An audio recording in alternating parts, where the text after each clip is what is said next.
returning in the afternoon. Let's go live to Canberra now. The Treasurer Josh Frydenberg joins us this morning. Thank you for your time. The government and the RBA yesterday, Treasurer, banded together with some unprecedented measures. This has been described as part of a bridge across a very big chasm. How long are you planning for the other side? Is it going to be months or perhaps more like years? Well, nobody really knows because even the medical experts will tell you that we have to wait till we find a vaccine. We have to flatten the curve.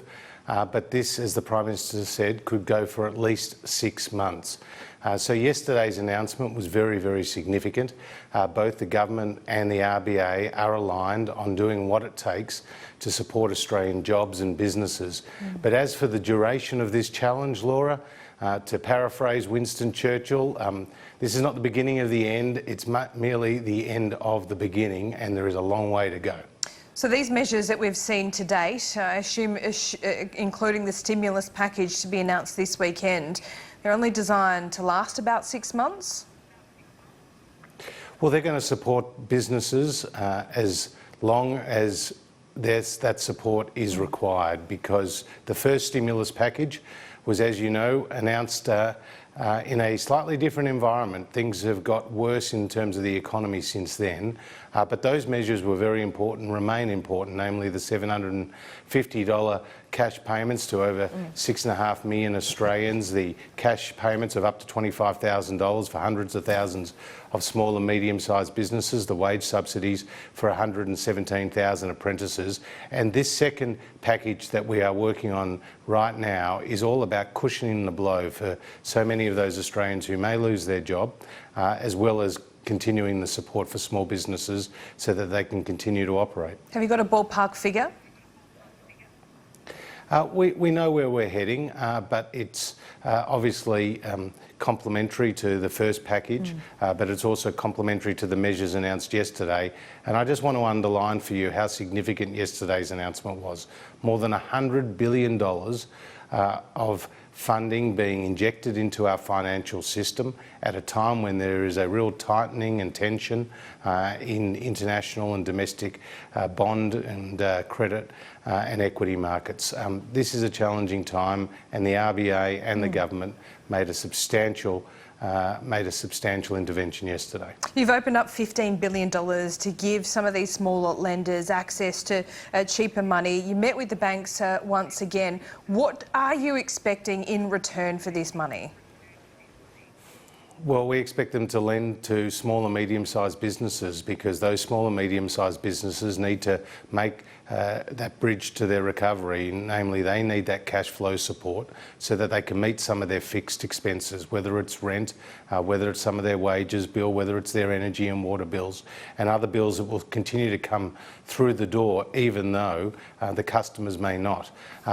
The banks are also working on another package of significant initiatives which would be looking to relieve some of the pressures on their customers. And I was in discussions late last night with the banks as well as with the Prudential regulator, and there will be an announcement later today. Okay, so expect an announcement later today from the big four banks and some of the smaller lenders too? I think you can be confident of that. Okay, let me ask you about this idea of perhaps nationalising Australian businesses. Is that required yet, and are you considering it? Well, that's not our focus right now. Our focus is on our second package. Our focus is on supporting businesses, cushioning the blow, and of course yesterday's intervention, as well as some other interventions that we are working on. So that is not our focus right now. But if it comes to it, will you wouldn't rule out nationalising some Australian businesses that require it? The front page of The Australian suggests that maybe Virgin Australia might be one of those, to ensure that there's competition in the airline industry. Well, as you know, we announced more than a $700 million package for the aviation sector, because that's a critical sector in the Australian economy, and more to the point, together with tourism and international education, the arts sector and a few other sectors, has been on the front line of the pressures that have followed, the economic pressures that have followed as a result of the spread of the coronavirus. So we understand what the airlines are going through. We made a down payment on that support and will continue to maintain a watching brief. Chris Richardson, eminent economist this week, wrote the government is going to have to spend vast amounts of money without batting an eyelid. Is that what you're doing? We're certainly spending vast amounts of money because we're in the position that we can, and that is really important. We've gone into this health crisis, which is having a significant economic impact, from a position of economic strength. The Australian economy was not just strengthening at the end of last year. In fact, in the early months of this year, we just saw yesterday the jobs numbers come out for February, which saw the unemployment rate fall to 5.1% and more than 26,000 jobs being created. And as you know, we delivered the first balanced budget in 11 years. So we got the books back on track, and this has put us in a position to spend this money now. And we understand the predicament that many Australian families and businesses find themselves in through no fault of their own. This is a global pandemic. These are unprecedented times, and when you've got extraordinary times, they call for extraordinary measures, and that's what the government is undertaking. The Prime Minister said yesterday, whatever we do, we need to do for 6 months. So will foreigners be locked out for at least that amount of time? Well, we'll maintain those border restrictions until it is safe to lift them. And that has been always our approach, to adopt the best possible medical advice and to have that reflected in what we do, and that includes on our borders. So we've put those restrictions in place because the vast majority of coronavirus infections here in Australia have been related to overseas cases coming to this country. And so this has been all about protecting the Australian people, and we make no apologies for that, Laura. No, but does that mean 6 months, or could it be potentially a shorter time frame? Well, we actually don't know, and nor do the medical experts know, because we're seeing the spread of this virus, and obviously the number of infections have increased pretty significantly and will continue to do so.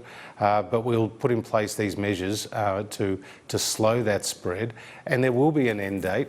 There will be the other side to all of this, but not even the health experts can put a definitive date on it. Indoor limits of up to 100 people, or fewer than 100 people, has also been put in place. Is that the same kind of thing? Do you expect that to be 6 months, or you simply don't know?